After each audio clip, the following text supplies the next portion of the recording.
Bueno, tengan todos muy buenas tardes. Vamos a iniciar el ejercicio que venimos realizando durante estos días en relación con el curso de problemas colombianos. Para contextualizar un poco, lo que hemos venido realizando es la construcción de una serie de preguntas alrededor de unos temas que son problemáticos en el caso colombiano, en el escenario colombiano, y para eso hemos construido 10 asuntos problemáticos en relación con el tema que nos reúne hoy, que es el tema del paramilitarismo. Hoy vamos a hablar un poco sobre el fenómeno del paramilitarismo, cuál ha sido su historia y cómo este fenómeno ha llegado hasta nuestros días, según algunos informes, transformado. Para eso seguiremos la metodología que se ha sugerido desde los primeros días de clase, donde los estudiantes, a partir de algunos procesos de investigación, han construido unas preguntas, luego reseñadas y organizadas por el profesor y posteriormente respondidas en este ejercicio. Vamos también a escuchar algunas de las impresiones que genera este ejercicio. Entonces, para iniciar, tenemos nuestra primera pregunta en relación con el tema. Primera pregunta: ¿qué eran los pájaros y los chulavitas? Bueno, buenas tardes. ¿Qué eran los pájaros y los chulavitas?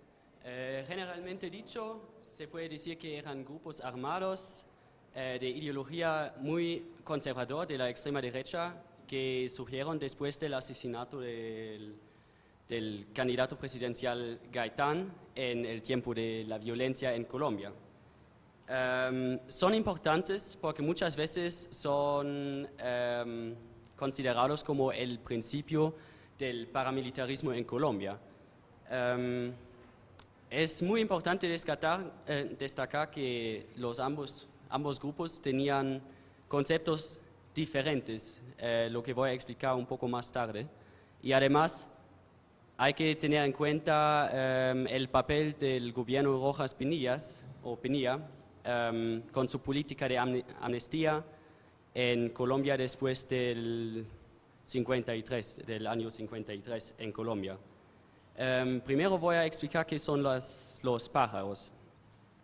Los pájaros operaban en el Valle del Cauca después del año 1948 y eran generalmente dicho sicarios. Se llamaban pájaros porque iban a matar a una persona y después huían rápidamente como pájaros. Por eso se llaman pájaros. Como ya dije, eran muy conservadores y querían eliminar todos los elementos del liberalismo en el Valle del Cauca. Fue como una justicia privada, no oficialmente apoyado por el Estado colombiano.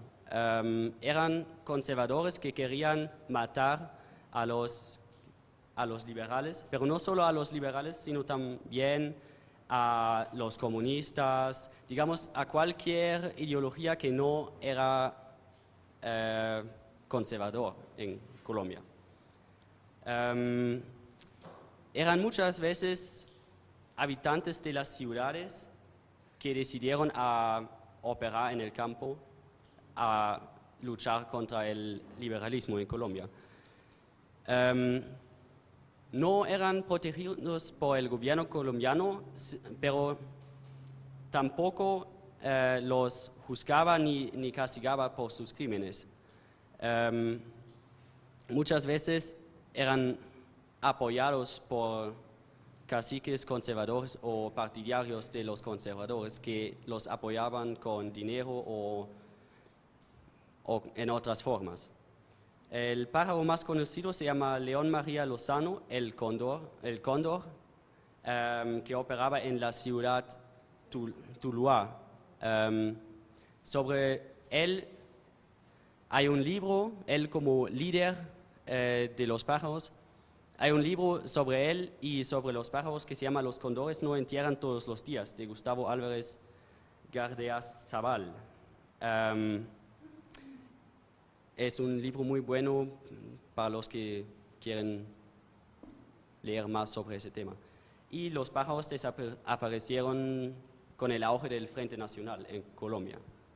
El otro grupo se llamaba los Zulavitas, que operaban en Boyacá, en Colombia, y tienen un concepto diferente. No eran sicarios, sino algo como una policía secreta aparte de la policía oficial. Eran campesinos reclutados por la policía boyacense que operaban con el mismo objetivo: eliminar el liberalismo y otras formas, otras ideologías en Boyacá, y también luchaban contra la guerrilla en los llanos orientales. Lo importante es que era como una estructura bien organizada, como una policía aceptada por la policía oficial y apoyado por el Estado, que operaba ilegalmente, pero aceptado por el Estado para eliminar a los liberales, lo que es algo muy ilegal, eso es claro, y la policía normal no puede eliminar a personas, eso es la ley, pero esa policía secreta de los Zulavitas sí lo hacía. Los Zulavitas terminaron a existir con el auge del general Rojas Pinilla, que dijo que hay que construir la paz en Colombia por una amnistía, y el presidente quería dejar a los guerrilleros que sigan con su vida normal y que ya no luchen contra el gobierno. Y en el otro lado él dijo a la policía que hay que cerrar esa facción de los Zulavitas para que no ataquen a los guerrilleros, para construir una paz sostenible en Colombia. Y por eso muchas Zulavitas se reunieron con los pájaros en el Valle del Cauca, porque no querían dejar eliminar o luchar contra los liberales. Entonces lo que pasó es que con el gobierno de Rojas Pinilla se terminaron los Zulavitas y se reunieron con los pájaros y siguieron luchar contra el liberalismo hasta el auge del Frente Nacional en 58. Sí. Un dato para sumarle a la muy buena presentación del compañero es el ejercicio de cómo hubo un enfrentamiento entre Zulavitas pájaros y lo que en un principio se conoció como las guerrillas liberales, que era lo que discutíamos la clase pasada, y además de eso, muy importante también, porque existía también el apelativo para los otros. Los liberales eran considerados la chusma, ¿sí?, que era uno de los apelativos con los que se conocía a estos grupos. Vamos a continuación a la segunda pregunta que nos reúne en relación con el tema del paramilitarismo. ¿Cuáles son las principales características del decreto 3398 del año de 1965? Bueno, buenas tardes. Antes de explicar pues las características que les voy a decir de este decreto, les voy a contextualizar un poquito en la historia del decreto y del Ministerio de Defensa, pues, que nace en ese año. No nace, simplemente le cambia el nombre el presidente Guillermo León Valencia. Antes de que naciera el nombre de Ministerio de Defensa, este ministerio tenía el nombre de la Secretaría de Guerra y Marina, que se enfocaba más en asuntos de guerra contra otras naciones, que no tenía como tanto enfoque pues en los problemas nacionales. En 1995, cuando se forma el grupo de las FARC, que nos lo explicaban los compañeros de la clase pasada, el presidente pues, y su gabinete se dan cuenta que esto es un problema que va a ser pesado para el país. Entonces le cambia el nombre al ministerio, se le da el nombre de Ministerio de Defensa y sale este decreto 3398/1995, donde no le da legalidad a grupos paramilitares en sí, pero le da la obligación a los ciudadanos, a civiles y a personas jurídicas que, bueno, que se defiendan, ¿no? y que ellos obligatoriamente, siendo ciudadanos del país, tienen que defender la nación. Entonces, por eso dice que se dice pues que este decreto le da pie al paramilitarismo en Colombia, porque la gente se cobijaba como, bueno, entonces si la obligación de nosotros es defender al país en momentos de crisis como la que estaba viviendo, entonces hagamos grupos en contra pues de estos grupos que están atacando en el momento como eran las FARC. Y como principales características del decreto en sí está la defensa nacional, la defensa civil, que son, pues van a la par, donde sí se vuelve una ley que todos los ciudadanos colombianos defendamos al país en momentos de crisis.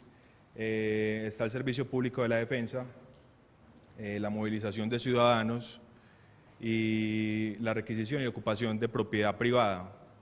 O sea, en el momento si uno tenía una propiedad que el gobierno decidiera utilizar para labores de guerra, pues para combatir, estaba el gobierno en todo su derecho de hacerlo. Entonces, básicamente. Dos asuntos más de ese decreto que son muy importantes.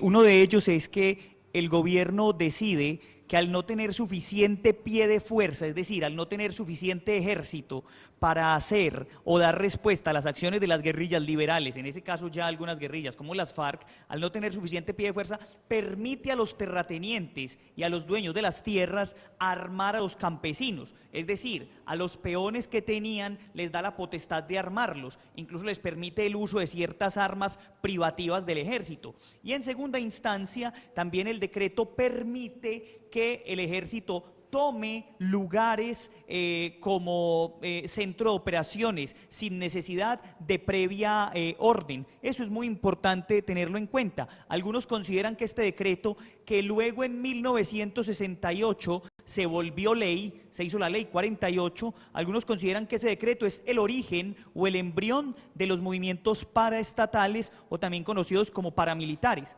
Este decreto fue derogado en el año de 1989, en un decreto conocido como el decreto 815, derogado por el presidente Barco en ese momento, porque el presidente Barco consideraba que las acciones de estos grupos se estaban extralimitando, por ende derogó ese decreto que luego se había hecho ley. Sin embargo, aparecerá otra serie de decretos que más adelante veremos que continuarán con este flagelo. Vamos a un tercer asunto que nos plantea el encuentro de hoy en relación con el paramilitarismo. Tercero, ¿cuál fue la influencia del narcotráfico en los procesos de consolidación y desarrollo del paramilitarismo? Y bueno, buenas tardes. Pues como en primera instancia hay como que reconocer o que pues como nombrar la expansión del paramilitarismo en sí, por qué se dio.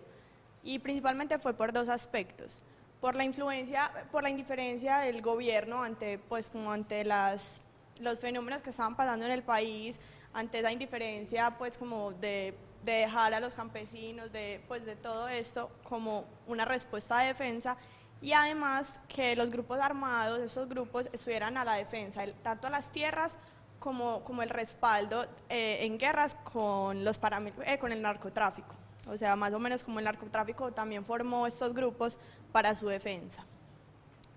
Bueno, en la segunda mitad más o menos pues como del 1980 se dio como el boom del narcotráfico acá en Colombia. Se decía pues que era un narcopaís, una narcoburguesía, que simplemente toda la economía de este país se basaba pues como en las drogas ilícitas. Esta narcoburguesía pues más o menos estas personas que empezaron entre 1980, ya en 1990, eran pues los dueños de las grandes tierras, de las mejores, y pues obviamente se empezaron unas guerras con la guerrilla, debido a que los grupos guerrilleros querían como erradicar estos cultivos y erradicar como todas estas actividades. Entonces ahí es cuando, cuando entran los paramilitares y forman como un tipo de alianza con los narcotraficantes, tanto como para defender y para un respaldo entre guerrilla y narcotraficantes, como para pues como un sustento económico para estos grupos paramilitares. Los carteles más involucrados fueron los de la costa y los llanos orientales, y uno de los más importantes también fue entre los Castaño y el cartel de Medellín, y específicamente con Pablo Escobar. Esta alianza empezó entre Fidel Castaño y Pablo Escobar. Se empezó también como con el tráfico de cocaína, y como lo dije anteriormente, se fueron dando como beneficios para parte y parte. Esta alianza también como que se dañó gracias a que Pablo Escobar, cuando estaba como recluido en la catedral, mandó asesinar a 3 como amigos muy cercanos de los Castaño, y entre Fidel y Carlos Castaño hicieron, como por miedo a que los asesinara, a ellos también, hicieron una organización que se llamaba Los Pepes. Los Pepes, sus siglas son como perseguidos por Pablo Escobar. Acá también se dio una alianza entre como la policía o el ejército colombiano y los Pepes, debido a que estos fueron los que como que dieron de baja o asesinaron a Pablo Escobar. Esta es como una de las relaciones más importantes que se dio entre como las organizaciones gubernamentales o el ejército y los paramilitares. Otra, como también un respaldo entre esa guerra de narcotráfico y paramilitarismo, fue Víctor Carranza. Este era como llamado el zar de las esmeraldas. Era una persona que desde muy pequeño empezó como a comercializar esmeraldas y se volvió uno de los más, como de los más importantes empresarios de esmeraldas. Esta persona, obviamente, después de haberse vuelto de los más importantes, tiene mucho dinero y respalda a los paramilitares, sobre todo en la guerra con Gonzalo Rodríguez Pinilla, Gacho, perdón. Se da como toda esta guerra.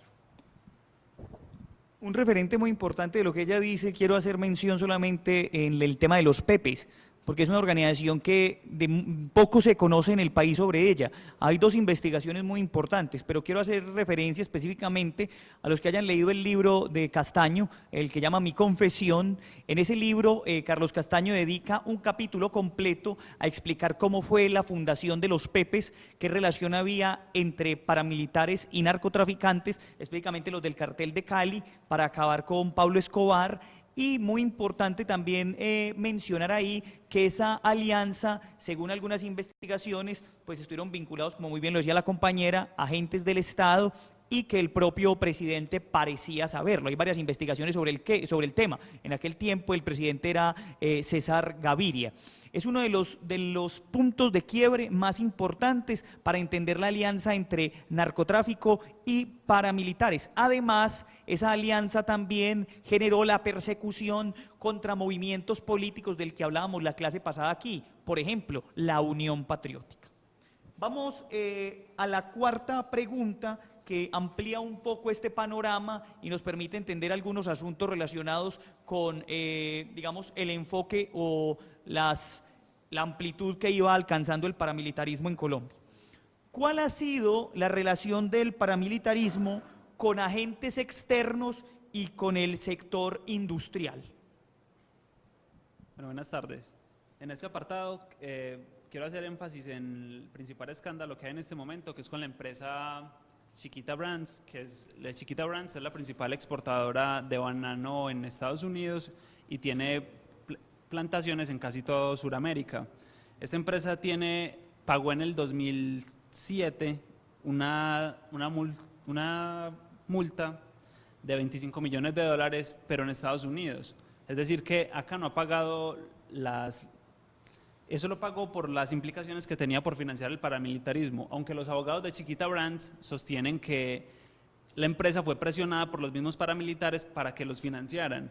Es decir, que ellos están, en palabras de sus abogados, ellos son inocentes por casi todos esos crímenes que se cometieron con el dinero que ellos estaban financiando.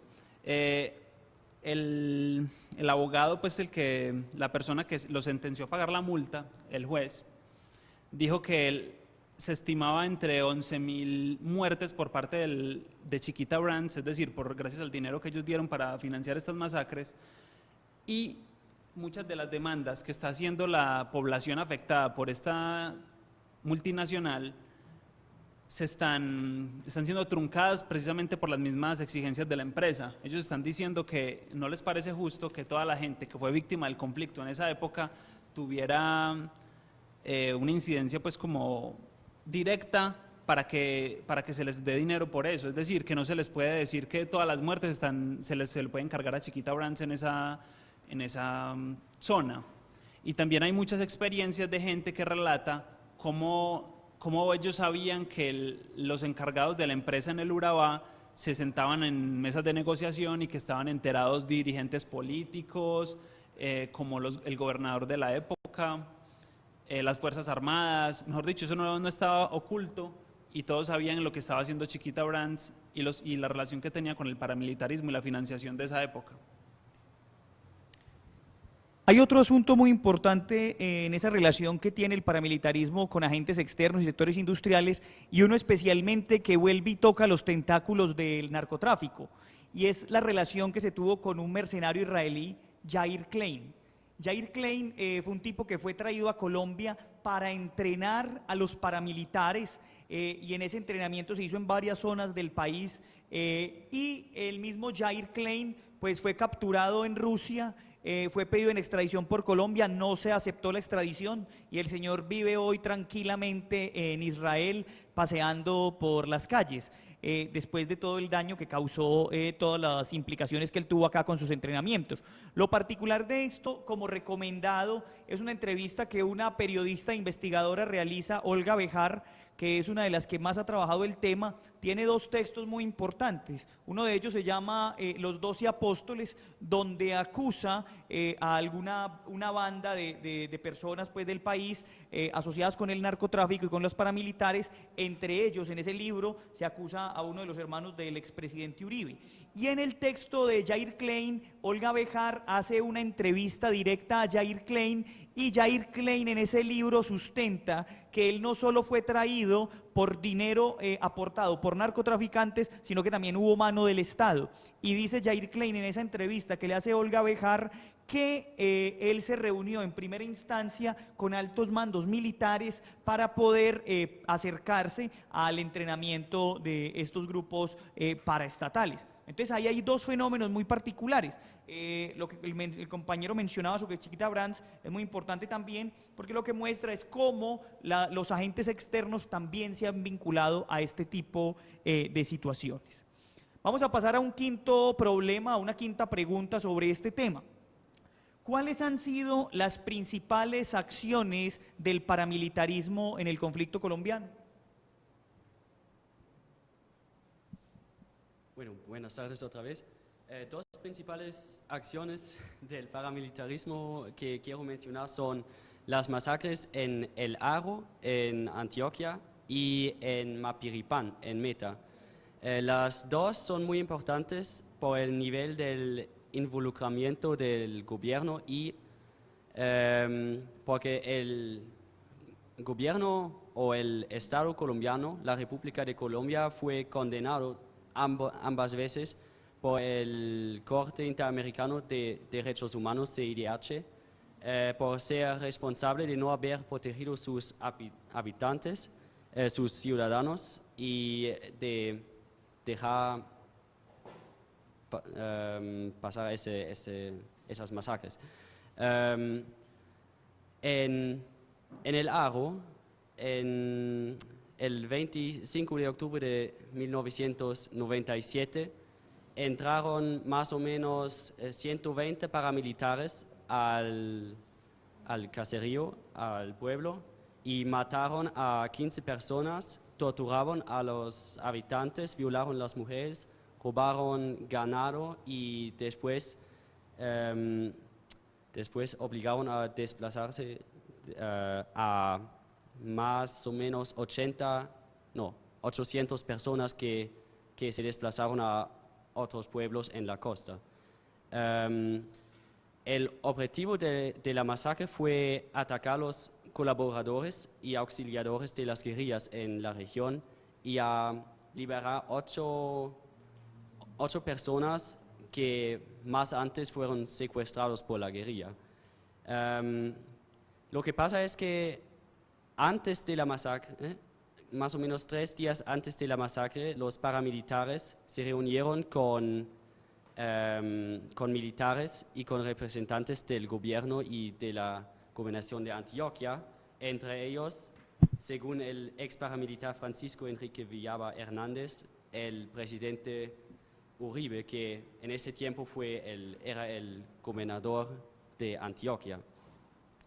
Entonces, Uribe dijo, según Villaba, dice, Álvaro Uribe nos dijo que lo hubiera que hacer, lo hiciéramos. Y después de la masacre, Uribe felicitó a los paramilitares por su éxito. Entonces, es además importante destacar que los paramilitares usaron helicópteros, 4 helicópteros, y entre esos helicópteros, un helicóptero de la propia gobernación de Antioquia.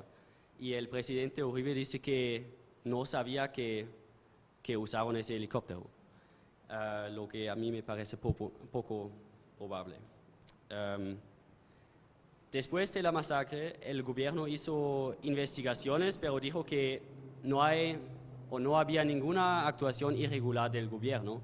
Pero el CIDH en 2006, hay un fallo del CIDH que concluye que el gobierno de Antioquia colaboró con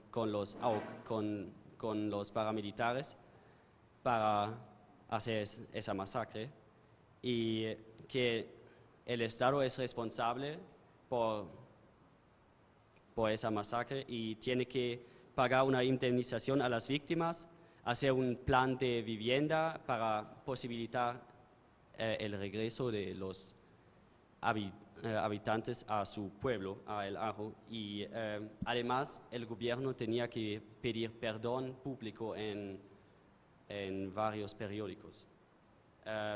El segundo masacre fue la masacre de Mapiripán en Meta, el 12 de julio 97.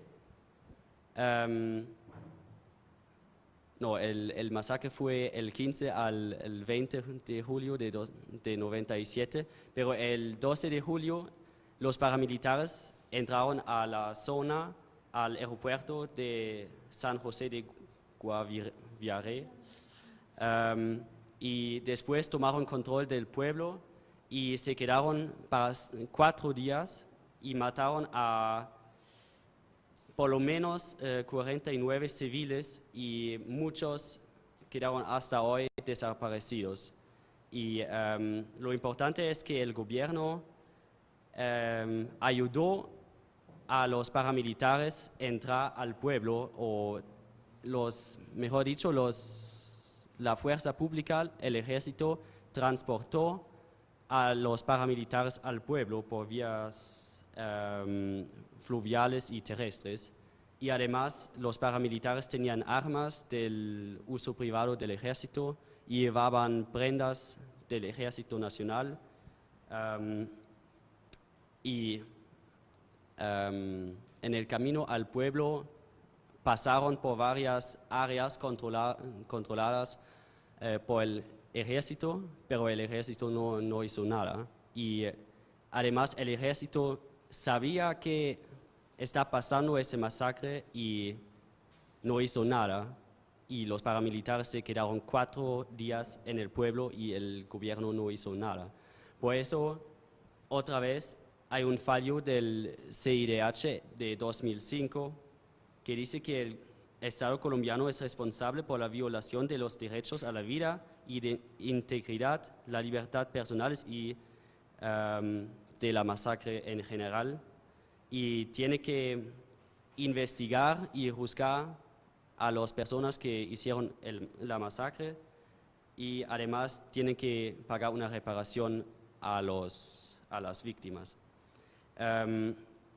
Hay un aspecto interesante de la masacre de Mapiripán, porque hay un caso de falsas víctimas, de una mujer que dijo que tenía hijos que se murieron durante la masacre, pero no fue la verdad. Eso lo hizo para engañar al Estado para recibir reparaciones financieras.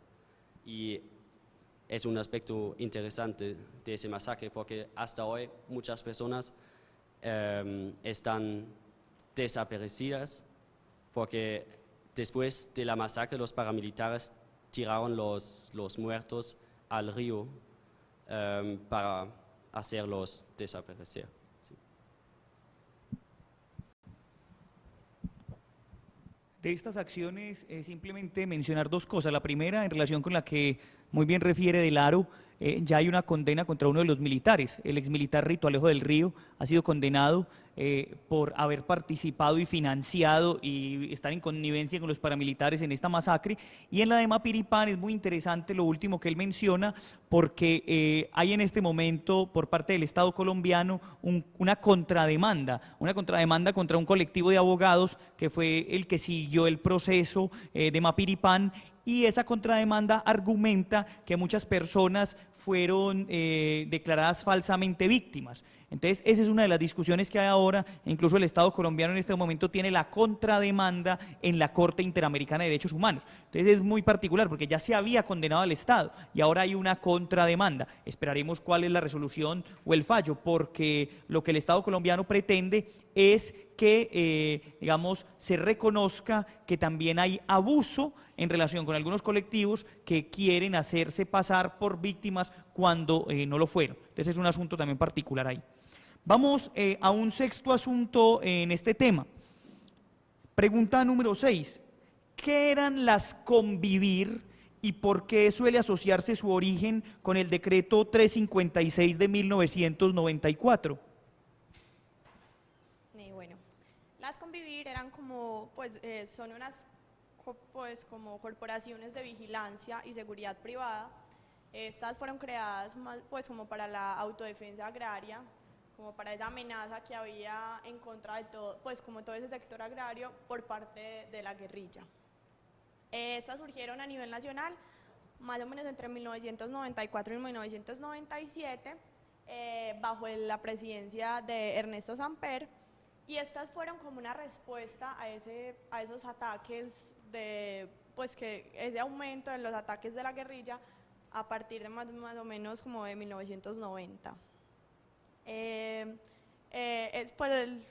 Las convivir son pues como grupos autorizados para, pues como les dije, de vigilancia, que están autorizados a estar armados y utilizar pues como estos aparatos pues como de las fuerzas militares. En sí, pues como la más, pues como la persona que como quien dice sustituyó, pues como el más involucrado fue Álvaro Uribe en Antioquia. En ese entonces, entre 1996 y 1997 era el gobernador de Antioquia y el vicegobernador, que era Juan Pedro Moreno. Entre ellos dos pues como que implementaron las convivir acá en Antioquia. Fueron pues como de los más importantes, y ellos pues dicen que son los responsables de más o menos de 60 a 70 grupos como de las convivir. Pero pues obviamente se basaron en esas normas legales de las convivir pues que ya habían implementadas, de todas esas normas nacionales. Bueno, esta ley pues llega para supervisar y para poder controlar como toda la seguridad, pues esas acciones de seguridad. La ley que respalda pues como las convivir son la 356, esta es del 11 de febrero de 1994. La Superintendencia de Vigilancia y Seguridad el 27 de abril de 1995 pues ya declara que estos grupos de vigilancia son llamados las convivir, y son pues como para actuar en zonas de combate y de amenazas contra estos sectores agrarios. Se basa principalmente como en 3 artículos de la ley del decreto 333/98 de 1965, que involucra mucho como a la población civil en la solución de estos problemas. Estos son el artículo 24, el artículo 25 y el artículo 26. El artículo 24 nos nombra que pues como toda la población civil tiene la obligación como de participar y de, pues, de ayudar a la solución de estos problemas. El artículo 25 nos explica que personas que no hayan pues como permanecido pues o hayan sido llamados al servicio militar obligatorio, sean hombres o mujeres, tienen pues como el gobierno tiene ese derecho como de hacer un llamado a estas personas para poder reclutar y solucionar problemas. Y el último artículo, que es el 26, nos menciona pues que hay una libertad de nombramiento por parte del gobierno y por parte del presidente en los grupos de estos, pues en los grupos que se formen. Como ya he dicho anteriormente, pues esta ley decía que pues estos grupos de personas podían usar las armas, todos estos equipos y trabajar conjuntamente con las organizaciones militares del país. Pero más adelante, pues como por todos estos abusos, se decía obviamente que estos grupos, sobre todo en Antioquia, fue muy criticado el paro Uribe, porque estos grupos obviamente violaban tanto la integridad y los derechos de las personas civiles como de los guerrilleros, que obviamente también tienen que ser tomados en cuenta. Entonces más adelante pues como que se adicionó a esta ley que estos grupos de personas solamente iban a poder pues como portar armas de bajo calibre, o sea, muy personalizadas, y ya no obviamente esos pues como toda la maquinaria y las armas que tenían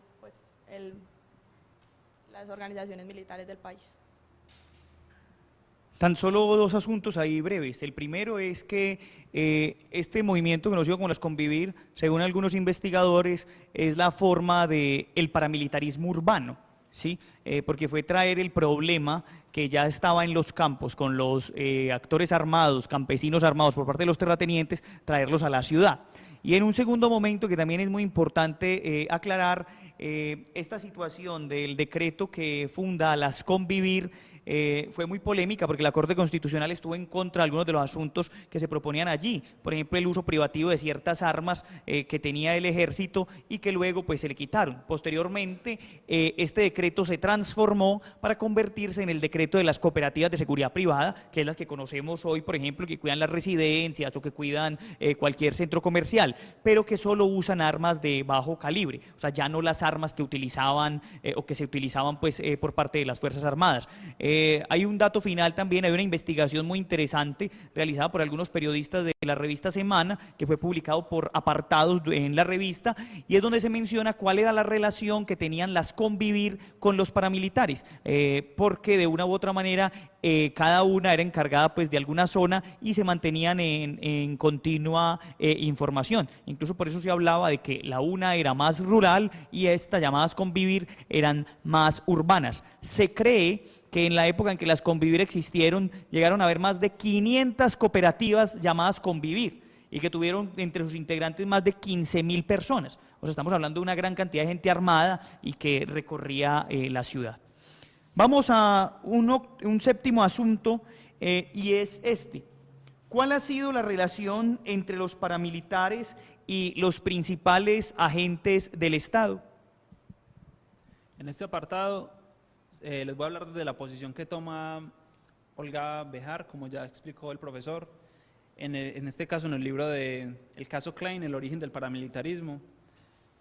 A mi impresión, aquí el señor queda, pues el señor Klein, que es un mercenario, queda muy bien librado, porque él acá no, según pues la impresión que me dio cuando estaba leyendo la entrevista que le hicieron a ella sobre el resumen pues del libro, ella dice que él lo trajeron engañado. Supuestamente eso fue lo que el señor argumentó.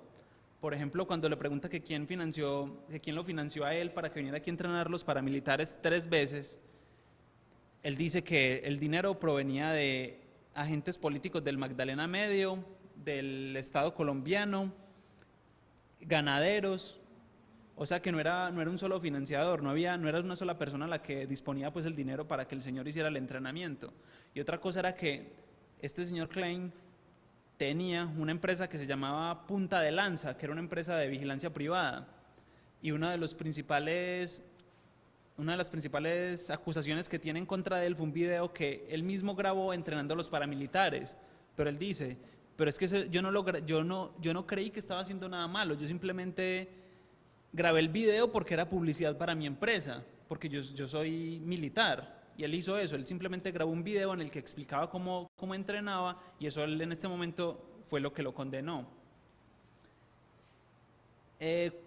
Aquí él trata de mencionar, con muchos subterfugios, quién fue la persona que financió parte de ese entrenamiento y que después se convirtió en presidente. Él en ningún momento dice que fue Álvaro Uribe, pero él no se atreve a decir directamente el nombre, él da características, dice que ha hecho el señor que lo financió y que después fue presidente, pero no dice exactamente qué fue él, porque él dice que él teme pues por su vida. Y él dice que él declararía eso siempre y cuando se le garantizaran todas las medidas de seguridad para venir a declarar aquí a Colombia, pero que él cree que eso no se lo puedan garantizar. Después, cuando se le pregunta qué fue lo que directamente lo trajo acá a Colombia a entrenar esta gente, él decía que a él le llegó un comunicado en primera instancia para ir a entrenar unos grupos de campesinos para luchar contra las guerrillas en el Urabá, pero eso no se pudo concretar. Después fue que lo llamaron para el Magdalena Medio, ella sí se concretó, él entrenaba los grupos paramilitares, pero él no sabía que eran grupos al margen de la ley, porque cuando él llegó al aeropuerto, según el libro pues de esta señora, lo recibieron agentes del DAS y agentes del gobierno, y ellos los llevaron a los campos donde iban a hacer los entrenamientos, les presentaron todo el personal. De hecho, aquí menciona la señora Olga Bejar que un agente del DAS estaba intentando negociar con él para que le diera un entrenamiento a unos agentes del DAS, pero él preguntó como al servicio secreto de su país y no le permitieron pues que diera ese tipo de entrenamiento a esta entidad colombiana. Después, cuando Bejar él hizo 3 entrenamientos, y todas las 3 veces cuando él pasaba a la aduana, él tenía que declarar el dinero que llevaba, y él pagó impuestos sobre ese dinero, o sea que el dinero no era ilegal, según lo que le están diciendo. Y además que cuando él creía que él venía a hacer el entrenamiento, él creía que él estaba entrenando a gente de bien, que él simplemente estaba enseñándole a gente a que se defendiera de la guerrilla. Y otra cosa que menciona aquí esta señora es que él es la típica persona de la Guerra Fría que tiene ese resentimiento contra el comunismo, las guerrillas, entonces que por eso era que él también se dedicaba a eso, y eso era pues como que estaba dentro de lo que él creía, él estaba convencido de que lo que él estaba haciendo era bien, porque estaba en pro pues del capitalismo, todo en lo que él creía.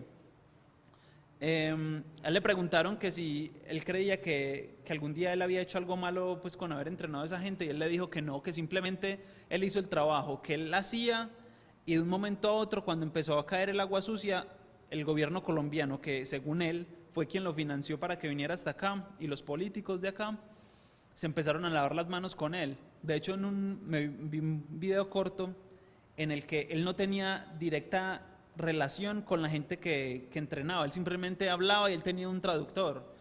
Entonces ahí podían estar diciendo en las narices de él, según eso, lo que quisieran, y él nunca se iba a dar cuenta.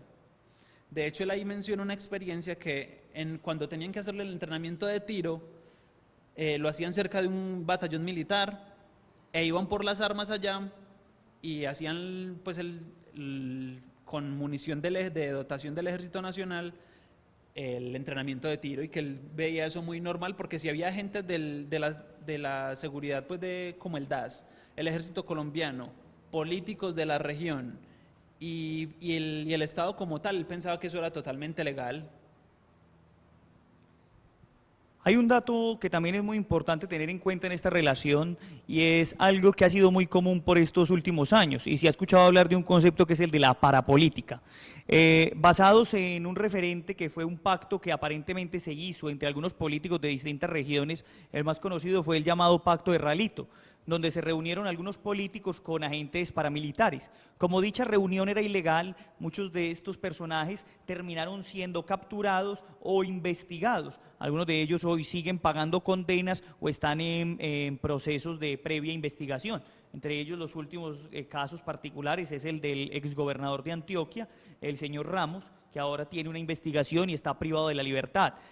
Para eso quiero hacer una recomendación que me parece muy importante para aquellos que quisiesen entender esta situación, y es el caso de un texto escrito por la analista política y periodista Claudia López, que escribe un libro muy famoso que se llama Y refundaron la patria.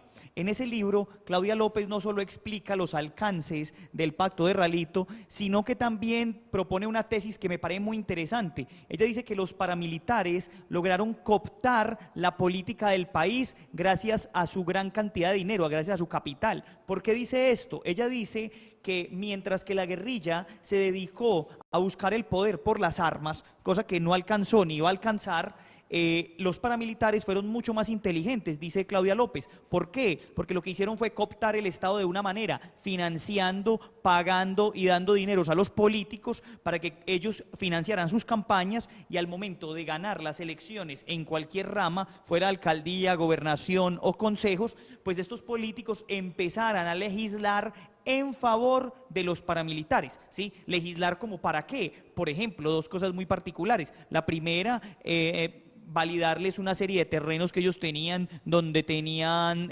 asuntos asociados con siembras, específicamente temas de palma. Y también otro asunto muy importante, el tema relacionado con la aprobación de una ley que fue la ley 975 del año 2005, una ley que se llamó la Ley de Justicia y Paz, de la que hablaremos próximamente aquí también en la clase, y que es la ley que sirvió para la desmovilización del paramilitarismo. Esa ley es muy importante entenderla, tanto es que después de esa ley pues se han surgido ciertos debates, y esos debates pues tienen que ver con el paramilitarismo y con sus transformaciones. Eso nos lleva a preguntarnos en el octavo punto, o en el octavo interrogante, ¿qué son las BACRIM y cuál es su relación con el paramilitarismo? Bueno, las BACRIM, o como dirían, pues como he visto en varios artículos, este neoparamilitarismo o neocarteles, nacen en el año 2003 a 2006, cuando ocurre todo este movimiento pues de desmovilización. Se dan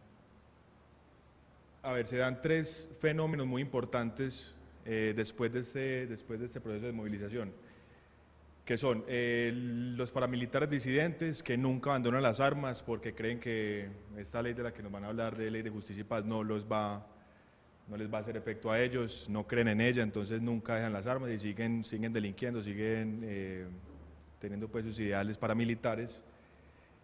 Surgen otros grupos rearmados que se dice que entre 1 o 2 meses después de la última desmovilización del bloque Calima vuelven y retoman las armas, también con este mismo pensar que esta ley 975 no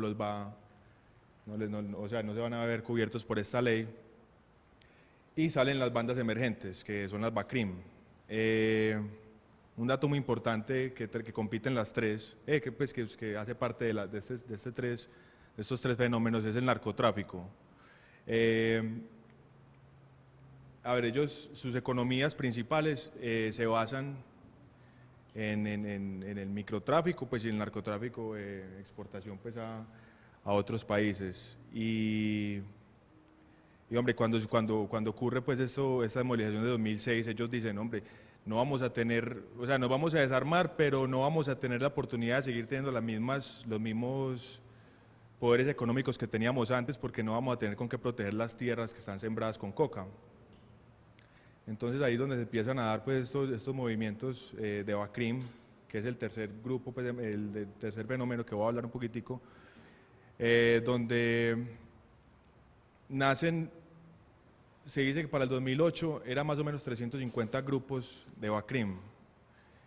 Hasta 2012, que es hasta donde tengo la información, se habla de unos 30, 40, siendo 6 los más poderosos, entre los paisas, rastrojos, la oficina de Envigado, los urabeños, las Águilas Negras y el EPRAC. Estas 6 bandas, sus principales enemigos pues son las FARC, también entre ellas pues se tira mucho, y son bandas que son, pues, su característica principal es que son muy agresivas. Se dice que el 50% de la violencia que está ocurriendo en el país es gracias a estas bandas. tienen un poder político no a nivel nacional ya como lo tenían los paramilitares, sino a nivel regional, pero sigue siendo un nivel, un poder político importante, y se dice que están entre los 10.000 y 12.000 hombres, o sea que son de tamaños pues considerables. Son catalogados como crimen organizado, como redes organizadas, no como grupos armados, entonces no son cubiertos por el DIH, y como veíamos en alguna de las lecturas, son muy difíciles de combatir porque son bandas que están, o sea, no son uniformados, están vestidos de civiles, también utilizan armas de corto alcance, entonces por eso son más esquivos pues para nuestras fuerzas militares y policía. Ahí tenía un mapita, por si le das. Un mapa donde se movilizan estas bandas, pues siendo Antioquia el departamento con mayor grupos pues presentes. Están en 31 departamentos del país, pues que es casi todos.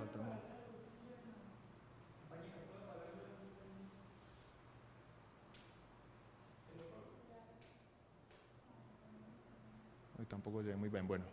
Se ve el crecimiento a nivel regional de estas bandas con 406 municipios y muestran el crecimiento de 2010 a 2011 y quiénes son pues los principales actores de estas bandas, que en el caso están los rastrojos urabeños, Águilas Negras, los paisas, Leprac y pues con otros grupos ya mucho más reducidos.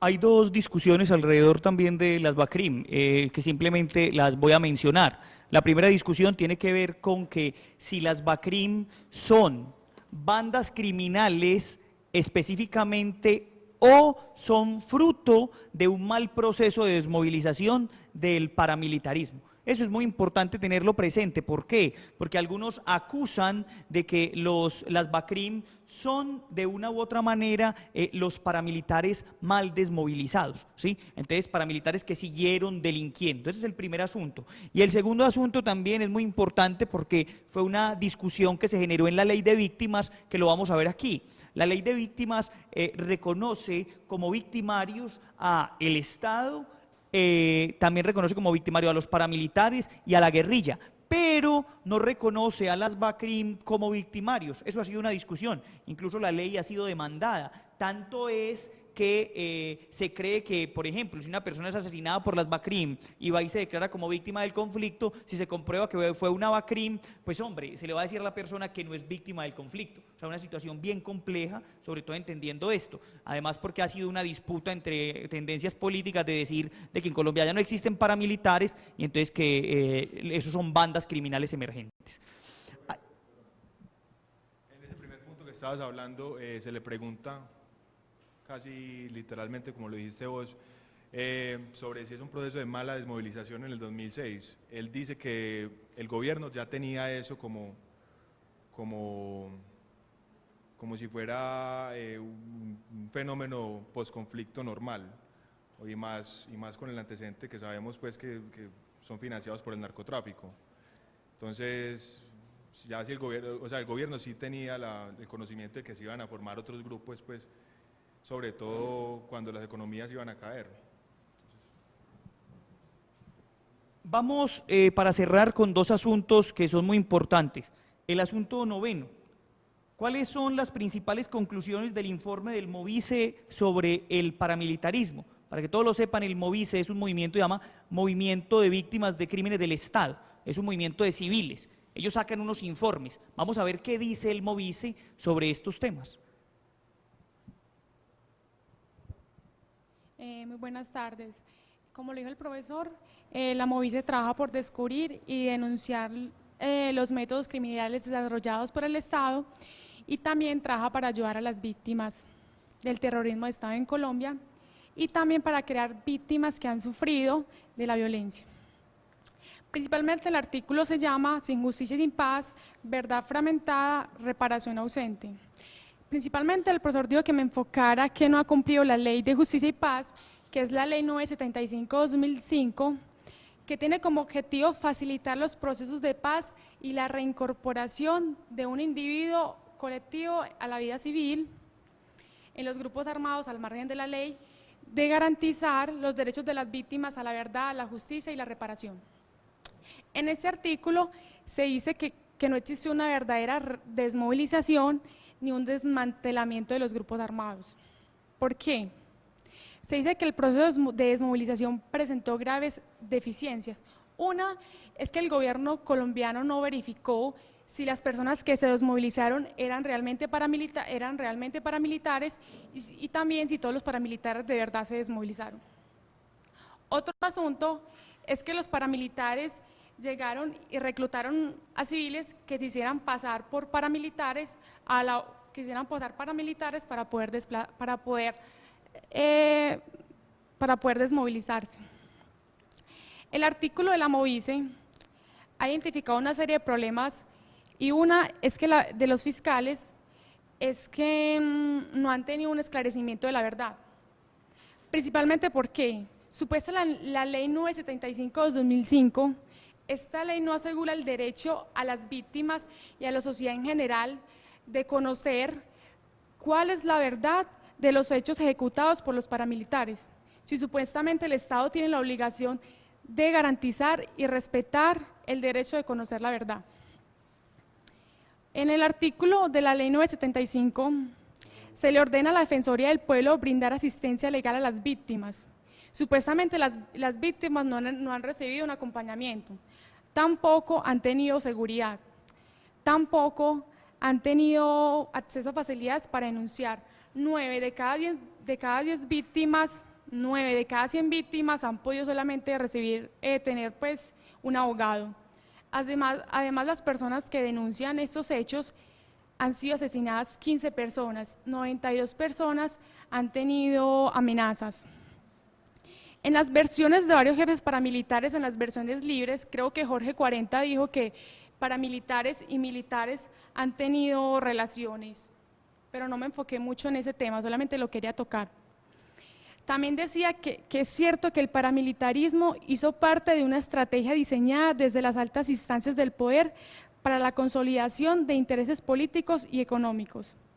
Quiero tocar unos asuntos centrales en los problemas de esta ley y que no ha cumplido el Estado.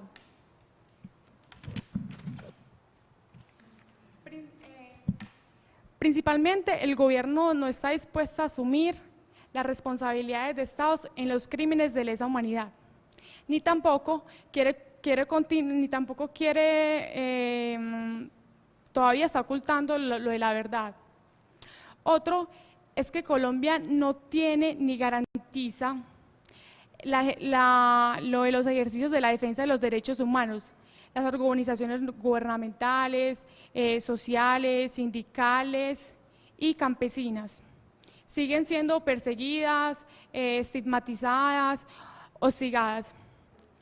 La violencia paramilitar no ha cesado, pese a los incansables esfuerzos del Estado. Otro punto, los intereses económicos defendidos por el paramilitarismo siguen intactos en todas las zonas del territorio del país, lo que quiere decir que las causas generadoras de la violencia se mantienen. Las mismas víctimas están siendo perseguidas y asesinadas, perdiendo el derecho de participar en la construcción de una reparación realmente que represente su interés. Este informe del Movice, que es un informe interno, es decir, de una organización nacional, tiene además un par de asuntos que llaman la atención y que no pueden pasar de largo. El primero es que el Movice en este informe también acusa al gobierno por omisión y por haber obviado ciertos procesos. Durante el anterior gobierno se extraditaron una serie de exparamilitares o paramilitares, se fueron extraditados a los Estados Unidos, y el informe del Movice dice que esa extradición se dio específicamente por asuntos relacionados con el narcotráfico. Quiere decir eso entonces que estas personas no van a pagar en Estados Unidos por los crímenes cometidos en Colombia, sino que están pagando es en Estados Unidos por el tema de llevar droga. O sea que la situación que denuncia el Movice es muy grave, porque lo que está diciendo el Movice es que el día de mañana no se sabe si esta gente, cuando salga de pagar su condena por el narcotráfico, pues volverá al país y pagará por los crímenes cometidos como agentes paramilitares. Y otra de las denuncias que hace el Movice en ese informe es que dice que muchos paramilitares, antes de desmovilizarse, utilizaron una figura para blindar sus propiedades y sus riquezas. Como eran agentes ilegales, muchos de ellos se les iba a expropiar lo que tenían, ¿cierto? Pero lo que hicieron fue utilizar el testaferrato. El testaferrato fue colocar todas sus propiedades o el dinero que habían cooptado ilegalmente a nombre de terceras y cuartas personas, y era muy difícil saber. Entonces resultó que cuando se desmovilizaron algunos paramilitares, mejor dicho, que no tenían nada, ¿cierto? Y cuando se fueron a investigar, pues aparentemente el señor no tenía nada, pero parece ser que lo que aplicó fue el testaferrato. Ese es otro de los elementos que denuncia el Movice.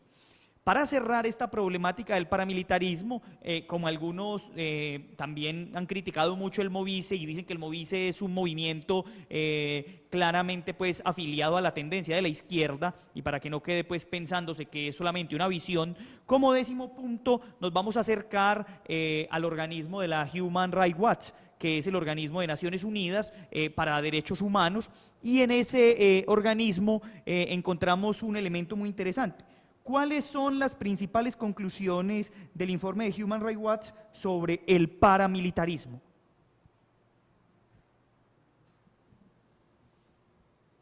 Principalmente realiza investigaciones regulares y sistematizadas sobre abusos contra los derechos humanos en el mundo entero. La desmovilización de la OUC terminaron oficialmente el 15 de agosto del 2007. Principalmente el gobierno colombiano se niega a referirse a los grupos sucesores como paramilitares, dado que afirma que los paramilitares ya se desmovilizaron, y en cambio los clasifica como bandas criminales emergentes o BACRIM. Algunas fuentes han explicado que las negativas del gobierno de catalogar de paramilitares a los grupos sucesores es que ellos quieren impedir que estos sucesores puedan reclamar el estatutos de grupos armado ilegal para efectos que beneficien en futuras negociaciones con el gobierno. Los grupos sucesores han sido catalogados de distintas maneras, como paramilitares, bandas criminales, grupos armados ilegales, carteles de narcotráfico. El alto comisionado de las Naciones Unidas para los Derechos Humanos ha dicho que grupos armados ilegales surgieron después de las desmovilizaciones. Quiero complementar un poquito la pregunta de mi compañero sobre las BACRIM, y es que operan en 24 de los 32 departamentos en Colombia. Y también a mediados del 2009, un documento de la policía indica que son 8 grupos sucesores. Entonces quiero complementar que son los del Magdalena Medio y la Nueva Generación. También se dice que el surgimiento de los grupos sucesores era predecible. ¿Por qué? Debido a que el gobierno no desmanteló las estructuras criminales de la UC y tampoco las redes de apoyo político y económico durante las desmovilizaciones. También los grupos han podido reemplazar fácilmente a las AUC y han implementado los recursos masivos que ya tenían rápidamente por medios delictivos para reclutar nuevos miembros y controlando la población civil y cometiendo abusos contra la población civil. Según la acción social, en los años siguientes, después de la desmovilización, los índices demuestran que el desplazamiento interno en Colombia incrementaron notablemente. Los grupos sucesores presentan diferentes significativas respecto a los paramilitares, pero han asumido muchas de sus funciones. Principalmente una es que han conservado a varios de sus mismos miembros. Otra es que han mantenido objetivos contrainsurgentes similares a los de la UC, independientemente de que los clasifiquen como nuevos paramilitares o como bandas criminales organizadas. Los grupos sucesores están perpetrando abusos flagrantes, aterrorizando a la población civil a través de prácticas similares a los del paramilitarismo. Los grupos sucesores han llegado a desempeñar este rol en parte debido a las grandes deficiencias que ha tenido el proceso de desmovilización de la UC. En relación con este informe, también muy importante decir que, como su título lo indica, ellos hablan como de los herederos del paramilitarismo, los nuevos rostros o las nuevas caras. Y el informe lo que menciona es que esos nuevos rostros están dados específicamente en las BACRIM. Dos referentes, ¿por qué les llaman herederos? Primero, porque utilizan las mismas estrategias de los paramilitares y han sido los que han ganado o los que se han apropiado de las rutas que el paramilitarismo anterior usaba para el narcotráfico. Y dos, también porque se cree que fueron los mandos medios de los paramilitares los que, al verse, digamos, relevados, los mandos altos o extraditados o desmovilizados o capturados, estos mandos medios empezaron a ganar protagonismo y se convirtieron en los que hoy serían los líderes de las BACRIM. Eso para que nos quede también un tema muy importante, porque algunos estudiosos o analistas del conflicto colombiano dicen que la situación que se vive hoy con las FARC puede terminar en un asunto parecido. Algunos le llaman a eso la facrimización. ¿Cómo sería? Dicen los estudiosos que si las FARC se desmovilizan, la pregunta es, ¿están todos los frentes dispuestos a hacer caso a la orden de desmovilización de algunos líderes de la guerrilla que están en La Habana? Y si, como dicen estos señores, algunos frentes del país deciden no desmovilizarse, entonces ya no serían FARC, sino que serían unas bandas criminales asociadas a la antigua FARC. Entonces algunos hablan de la facrimización, parecido a la bacrimización que hubo con el tema del paramilitarismo. 10 asuntos bien importantes para entender el tema. Antes de terminar este ejercicio, quisiera pedir por lo menos a 2 personas, sea de los compañeros que nos acompañaron en la sustentación o del público, que por favor nos digan algo en relación con la metodología que estamos utilizando de preguntas y respuestas para entender el conflicto. Es decir, esta metodología que hemos usado hoy y que ustedes van a seguir usando, que cada uno tiene, quisiera escuchar alguna referencia en relación con esa metodología, por lo menos 2 personas que nos puedan comentar qué les parece la metodología, si les parece apropiada o no y si tienen alguna sugerencia. Entonces escuchamos a 2 personas para poder cerrar el ejercicio.